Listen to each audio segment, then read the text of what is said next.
નમસ્કાર વિદ્યાર્થી મિત્રો, જીપીએસસીની તૈયારી કરતા દરેક વિદ્યાર્થીઓને જનરલી પોલિટી સબ્જેક્ટની અંદર બેઝિક સ્ટ્રક્ચર ડોક્ટ્રીન જે રહ્યું એ સમજવામાં ઘણી મુશ્કેલી આવતી હોય છે. જેથી હું આજે આપની સમક્ષ બેઝિક સ્ટ્રક્ચર ડોક્ટ્રીન શું છે, એનું કઈ રીતે ઇવોલ્યુશન થયું તેનો એક વિડીયો આપની સમક્ષ લાવવા માટે જઈ રહ્યો છું. તો વિદ્યાર્થી મિત્રો, હવે આપણા કોન્સ્ટિટ્યુશનની વાત કરીએ, આપણા બંધારણની વાત કરીએ તો તેમાં આર્ટિકલ 13 છે અને આર્ટિકલ 368 છે, બરાબર છે. આર્ટિકલ 13માં શું લખેલું છે કે પાર્લામેન્ટ અથવા તો ગવર્મેન્ટ રહ્યું, બરાબર છે, એ કોઈ એવો લો પાસ નહીં કરે કે જેનાથી આપણું કોન્સ્ટિટ્યુશનનું વાયોલેશન થશે અથવા તો આપણો કોન્સ્ટિટ્યુશનનો કોઈ પણ રાઇટ રહ્યો, ફંડામેન્ટલ રાઇટ જે આપણને આપેલા છે, બરાબર છે, આર્ટિકલ 12 થી લઈને આર્ટિકલ 35 સુધી, તો એ ફંડામેન્ટલ રાઇટ ગવર્મેન્ટ લઈ ના લે, ટેક ઓવર ના કરી લે, એના માટે ઘણા પ્રોટેક્શન આપણને આપવામાં આવેલા છે. અને એ પ્રોટેક્શન માટે આર્ટિકલ 13 આપેલું છે, જેમાં જ્યુડિશિયલ રિવ્યુ જે રહ્યું ફંડામેન્ટલ રાઇટ્સને અવેલ કરવા માટેનું, તે એમાં ઇનડાયરેક્ટલી આપેલું છે આપણને, બરાબર છે. હવે 368 આર્ટિકલ પ્રમાણે એવું લખેલું છે કે parliament can amend any provision of the constitution, બરાબર છે. એટલે એનો મતલબ શું કે પાર્લામેન્ટ જોડે દરેક જે કોન્સ્ટિટ્યુશનના પાર્ટ એને અમેન્ડ કરવાની સત્તા છે. તો હવે પ્રશ્ન એ રહ્યો કે શું પાર્લામેન્ટ જોડે ઘણા ફંડામેન્ટલ રાઇટ્સ રહ્યા એને પણ અમેન્ડમેન્ટ કરવાના પાવર આપેલા છે. તો આ મૂંઝવણના લીધે ઘણા પ્રશ્નો ઊભા થયા. હવે 1951 ની અંદર ગવર્મેન્ટે શું કર્યું કે first constitutional amendment act pass કર્યું, બરાબર છે. હવે આ વખતે આ વખતે શું હતું કે આર્ટિકલ 19F માં છે ને રાઇટ ટુ પ્રોપર્ટી વિશે લખેલું છે. રાઇટ ટુ પ્રોપર્ટી એનો મતલબ એમ કે કોઈ પણ વ્યક્તિ હોય એ પ્રોપર્ટી હોઈ શકે, મીન્સ એનો એક રાઇટ છે અને એનાથી કોઈ લઈ ના શકે. હવે જ્યારે આપણો દેશ આઝાદ થયો ત્યારે આપણા સરકારને ઘણા ડેવલપમેન્ટ કામ કરવા માટે ઘણી જમીનની આવશ્યકતા હતી, બરાબર છે. હવે જો આ આર્ટિકલ પ્રમાણે ગવર્મેન્ટ પછી આર્ટિકલ 31માં પણ કમ્પલસરી એક્વિઝિશન ઓફ પ્રોપર્ટી એનું પ્રોવિઝન આપેલું છે. એટલે એનો મતલબ શું કે ગવર્મેન્ટ ચાહે ઈચ્છે તો એ કોઈ પણ પ્રોપર્ટી હોય એનું એક્વિઝિશન કરી શકે છે, બરાબર છે, લઈ શકે છે કોઈ પણ સિટીઝન જે રહે એમના જોડેથી. તો હવે જો ગવર્મેન્ટે લઈ લે તો ફંડામેન્ટલ રાઇટ 19F નું વાયોલેશન થઈ ગયું, બરાબર છે. તો એનો મતલબ શું કે મૂળભૂત અધિકારનું વાયોલેશન થયું, બરાબર છે. હવે આર્ટિકલ 13 માંથી એવું લખેલું છે કે મૂળભૂત અધિકારનું વાયોલેશન ના થવું જોઈએ. જો થાય તો તમે એને કોન્સ્ટિટ્યુશનલી ચેલેન્જ કરી શકો in the front of supreme court, બરાબર છે. પણ અહીંયા વાયોલેશન થઈ ગયું. તો આ જે 31મું પ્રોવિઝન હતું એનાથી પ્રોટેક્ટ કરવા માટે ગવર્મેન્ટે શું કર્યું ખબર છે? આર્ટિકલ 331A અને આર્ટિકલ 31B આ બે આર્ટિકલ પાસ કર્યા. હવે આર્ટિકલ 31 એમાં શું લખેલું છે કે ગવર્મેન્ટ એ ઘણા એગ્રીકલ્ચરલ ડેવલપમેન્ટ વર્ક કરવા માટે શું કહેવાય, ગમે તે એવું પ્રોપર્ટી હોય કોઈ પણ સિટીઝનની તો એ એક્વિઝિશન કરી શકે છે, બરાબર છે. એટલે આર્ટિકલ 331 એમાં કોન્સ્ટિટ્યુશનલ અમેન્ડમેન્ટ એક્ટ દ્વારા આ લોકોએ આવું પ્રોવિઝન રાખ્યું. હવે એ વાયોલેશન થઈ ગયું આર્ટિકલ 19(1)F નું, કારણ કે કોઈના જોડે પ્રોપર્ટી હોય એને લઈ શકે એમ, ડેવલપમેન્ટ કામ કરાવવું હોય, જો સરકાર ડેવલપમેન્ટ કામ કરાવે તો એને કોર્ટથી પ્રોટેક્ટ કરવા માટે આર્ટિકલ 31B માં શું લખ્યું એ લોકોએ કે 9th શિડ્યુલની અંદર જો આ પછી આર્ટિકલ 31A 31B આ બંને 9th શિડ્યુલની અંદર નાખી દીધા. અને ફર્સ્ટ કોન્સ્ટિટ્યુશનલ અમેન્ડમેન્ટ એક્ટથી એ લોકોએ 9th શિડ્યુલ પણ બનાવ્યો હતો. અને 9th શિડ્યુલમાં શું છે કે સરકારે કોઈ બી લો બનાવ્યો, હવે જો એના કોન્સ્ટિટ્યુશનલ સેફગાર્ડ માટે બનાવેલો હતો, બરાબર છે, પણ જો એના જ્યુડિશિયલ રિવ્યુથી પ્રોટેક્ટ કરવો હોય તો એના આર્ટિકલ 9th શિડ્યુલની અંદર મૂકવો પડશે, બરાબર. એટલે ગવર્મેન્ટે શું કર્યું, ફર્સ્ટ કોન્સ્ટિટ્યુશનલ અમેન્ડમેન્ટ એક્ટથી 9th શિડ્યુલ પણ બનાવી દીધું અને એની અંદર આર્ટિકલ 31A અને આર્ટિકલ 31B ને મૂકી દીધા. 31B ની અંદર શું પ્રોવિઝન છે કે government compulsory acquisition of property માટે ડેવલપમેન્ટ વર્ક કરવા માટે જો કોઈની પ્રોપર્ટી લઈ લે તો એ જ્યુડિશિયલ રિવ્યુથી એને પ્રોટેક્ટ કરી નાખ્યો એમ. એટલે એનો મતલબ શું થયો કે આર્ટિકલ 368 નો પાવર ગવર્મેન્ટે એમેન્ડમેન્ટ પાવર વધારી દીધો અને આર્ટિકલ 13 પ્રમાણે જોવા જઈએ તો ફંડામેન્ટલ રાઇટ્સના પાવર ઘટાડી દીધા, બરાબર છે. હવે આ જે ગવર્મેન્ટની એક્ટ રહી, બરાબર છે, એને સુપ્રીમ કોર્ટમાં ચેલેન્જ કરવામાં આવી. હવે એ ચેલેન્જ 5 કેસો થ્રુ કરવામાં આવી, બરાબર છે. પ્રથમ કેસ એ છે કે શંકરી પ્રસાદ કેસ. શંકરી પ્રસાદ કેસમાં એવું કીધું કે શું આર્ટિકલ 13 મજબૂત છે કે આર્ટિકલ 368 મજબૂત છે. જો આર્ટિકલ 368 મજબૂત હોય તો ગવર્મેન્ટે જે આ કર્યું એ બરાબર છે, અને જો આર્ટિકલ 13 મજબૂત હોય તો આ નથી બરાબર.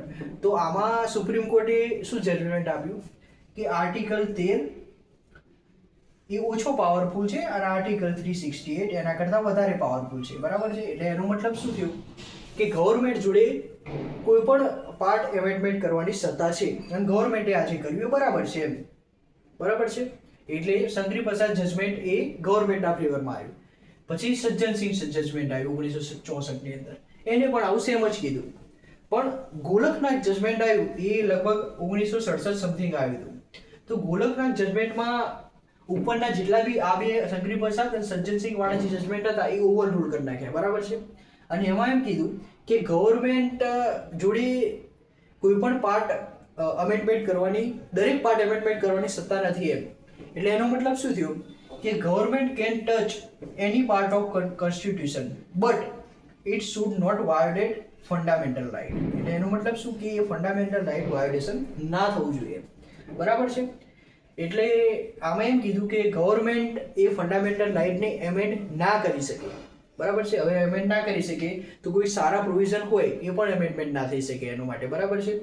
એટલે ગોલકનાથ જજમેન્ટ એ હિસ્ટોરિકલ જજમેન્ટ હતું, બરાબર, કે જે આના એને નલ એન્ડ વોઇડ ડિક્લેર કર્યું, બરાબર છે.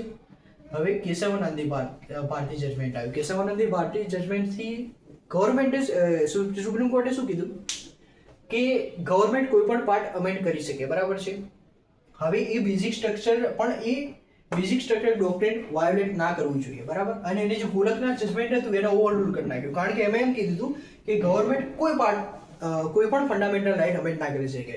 પણ કેશવાનંદ ભારતીએ શું કીધું કે કેશવાનંદ ભારતી જજમેન્ટમાં સુપ્રીમ કોર્ટે એવું કીધું કે ગવર્મેન્ટ એ અમેન્ડ કરી શકે કોઈ પણ પાર્ટ, પણ એ બેઝિક સ્ટ્રક્ચર ડોક્ટ્રિન વાયોલેટ ના કરવું જોઈએ, બરાબર છે. હવે બેઝિક સ્ટ્રક્ચર ડોક્ટ્રિન શું છે? તો બેઝિક સ્ટ્રક્ચર ડોક્ટ્રિન એક ડોક્ટ્રિન છે. હવે એક વસ્તુ યાદ રાખો બાળકો કે ડોક્ટ્રિન જે હોય ને એ જ્યુડિશિયરી દ્વારા આપવામાં આવે છે, અને ડોક્ટ્રિન એ ઇવોલ્યુશનરી શું કહેવાય એક વસ્તુ છે એમ. એટલે દરેક જજમેન્ટ બાય જજમેન્ટ એ ઇવોલ્વ થતું ગયું છે, અને ડોક્ટ્રિન એ સુપ્રીમ કોર્ટ આપે છે, બરાબર છે. અને બેઝિક સ્ટ્રક્ચર ડોક્ટ્રિનમાં ઘણા બધા જજમેન્ટ થ્રુ એ ઇવોલ્યુશનરી પ્રોસેસ છે, બરાબર છે. હવે જીપીએસસીમાં ઘણીવાર આ એક પ્રશ્ન પૂછવામાં આવતો હોય છે કે બેઝિક સ્ટ્રક્ચર ડોક્ટ્રિન એ કયા જજમેન્ટ સાથે રિલેટેડ છે? તો એ કેશવાનંદ ભારતી જજમેન્ટ છે, એટલે આ તમે યાદ રાખજો, બરાબર છે. હવે એના પછી આયર કોહિલો કેસ આઈ થિંક 1980 થી 82 ની વચ્ચે સમથિંગ આવ્યો હતો, બરાબર છે. આયર કોહિલો જજમેન્ટ એ શેને રિલેટેડ છે? તો આની અંદર આ લોકોએ શું કીધું કે જે 9th શેડ્યુલ બનાવ્યું હતું કે જેની અંદર આ બધા લો પુટ કરવામાં આવ્યા હતા આર્ટિકલ 31B, કે જેનાથી જ્યુડિશિયલ જે આ લો હતા એમને જ્યુડિશિયલ રિવ્યુથી પ્રોટેક્ટ કરવા માટે બનાવ્યું હતું, બરાબર છે. તો આની અંદર એ જે ફર્સ્ટ કોન્સ્ટિટ્યુશનલ અમેન્ડમેન્ટ એક્ટ એમાં એને રેટ્રોસ્પેક્ટિવ એપ્લિકેશન આપી એમ, રેટ્રોસ્પેક્ટિવ એપ્લિકેશન ઓફ ક્રિમિનલ લો, બરાબર છે. એનો મતલબ શું કે જે બી લો બનાવ્યા, બરાબર છે, ગવર્મેન્ટે એ 1973 પહેલા બનાવ્યા, તો એની ઓથોરિટી ગવર્મેન્ટ જોડે હશે, મીન્સ કે એના જ્યુડિશિયલ રિવ્યુથી પ્રોટેક્ટ નહીં કરી શકાય એમ, કરી શકાશે પ્રોટેક્ટ. જ્યારે 1973 પછીના જેટલા બી લો બનાવ્યા તો એ પ્રોટેક્ટ નહીં કરવામાં આવશે. એનો મતલબ શું કે ગવર્મેન્ટ ગમે તે લો બનાવે પણ એ સુપ્રીમ કોર્ટ જોડે એ જ્યુડિશિયલ રિવ્યુ કરવાની સત્તા છે, બરાબર છે. એટલે આ પણ એક હિસ્ટોરિકલ જજમેન્ટ હતું આયર કોહિલો કેસ, કે જેનાથી એ સાબિત થયું કે 1973 પછી ગવર્મેન્ટ જેટલા બી લો બનાવશે એ ભલે એ 9th શેડ્યુલની અંદર રાખશે છતાં પણ એ જ્યુડિશિયલ રિવ્યુ માટે અવેલેબલ હશે, બરાબર છે. એટલે આ એક ઇમ્પોર્ટન્ટ જજમેન્ટ તમે યાદ રાખજો. પછી મિનર્વા મિલ્સ કેસ જે રહ્યો એ મિનર્વા મિલ્સ કેસ પણ ઇમ્પોર્ટન્ટ કેસ છે. એની અંદર બેઝિક સ્ટ્રક્ચર ડોક્ટ્રીનમાં જે જ્યુડિશિયલ રિવ્યુ હોય છે ને, જ્યુડિશિયલ રિવ્યુ, એ જ્યુડિશિયલ રિવ્યુને જ એ લોકોએ બેઝિક સ્ટ્રક્ચર ડોક્ટ્રીન કહી દીધું. બરાબર છે? એટલે એનો મતલબ શું કે everything is India is under judicial review. Government ગમે તે કરે છે તો એ દરેક વસ્તુ જ્યુડિશિયરી જો ચાહે એ ખોટું છે, એ બેઝિક સ્ટ્રક્ચર ડોક્ટ્રીનનું વાયોલેશન થાય છે, તો એ લોકો એને નલ એન્ડ વોઇડ ડિક્લેર કરી શકે છે. બરાબર છે? એટલે મિનર્વા મિલ્સ કેસ પણ ઇમ્પોર્ટન્ટ છે આપણા માટે. હવે બેઝિક સ્ટ્રક્ચર ડોક્ટ્રીન શું છે, બરાબર છે, અને ઇવોલ્યુશનરી પ્રોસેસ. જો બેઝિક સ્ટ્રક્ચર ડોક્ટ્રીન એ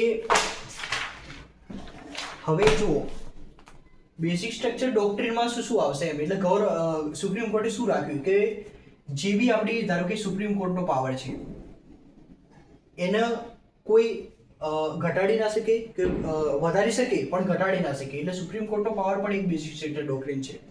પછી ઓલ ઇન્ડિયા સર્વિસ જે રહી એ પણ એક બેઝિક સ્ટ્રક્ચર ડોક્ટ્રીન બની કે એની અંદર કંઈ પણ ગવર્મેન્ટ પોતે એમને જાતે ના ચેન્જ કરાવી શકે એમ. અને બીજું સેક્યુલર કેરેક્ટર જે રહ્યું આપણો ગવર્મેન્ટનું, એટલે સેક્યુલરિઝમ, ધર્મનિરપેક્ષતા, એને પણ બેઝિક સ્ટ્રક્ચર ડોક્ટ્રીન આ લોકોએ ગણી દીધું. બરાબર છે? પણ સુપ્રીમ કોર્ટે. પછી આપણી રૂલ ઓફ લો લખી દો, પછી પાર્લામેન્ટરી સોવરેનિટી લખી દો. એટલે પાર્લામેન્ટ જ આપણી સિસ્ટમ જે છે એ પાર્લામેન્ટરી જે છે, એને કોઈ ચેન્જ નહીં કરી શકે. બરાબર છે? પછી પ્રેસિડેન્ટના પાવર છે, આ પણ બેઝિક સ્ટ્રક્ચર ડોક્ટ્રીનનો એક ભાગ છે. બરાબર છે? પછી હાઈકોર્ટ, સુપ્રીમ કોર્ટ, આના પાવર પણ એક બેઝિક સ્ટ્રક્ચર ડોક્ટ્રીન ગણી લીધા. એટલે બેઝિક સ્ટ્રક્ચર ડોક્ટ્રીન એક ઇવોલ્યુશનરી પ્રોસેસ છે એમ. એ કોઈ એક લો પૂરતું નથી એમ. જ્યુડિશિયરી જેમ ચાહે એમાં બેઝિક સ્ટ્રક્ચર ડોક્ટ્રીનમાં અમુક જે પ્રોવિઝન હોય એ મૂકી શકે છે. એટલે ઇવોલ્યુશનરી પ્રોસેસ છે. ઓકે, તો આ બેઝિક સ્ટ્રક્ચર ડોક્ટ્રીનનો આપણો એક વિડીયો હતો. હું આશા રાખું છું કે મેં ખૂબ ઓછા સમયમાં આપને સમજવાનો પ્રયત્ન કર્યો છે, પણ હું આશા રાખું છું કે તમને સમજણ પડી હશે. ધન્યવાદ.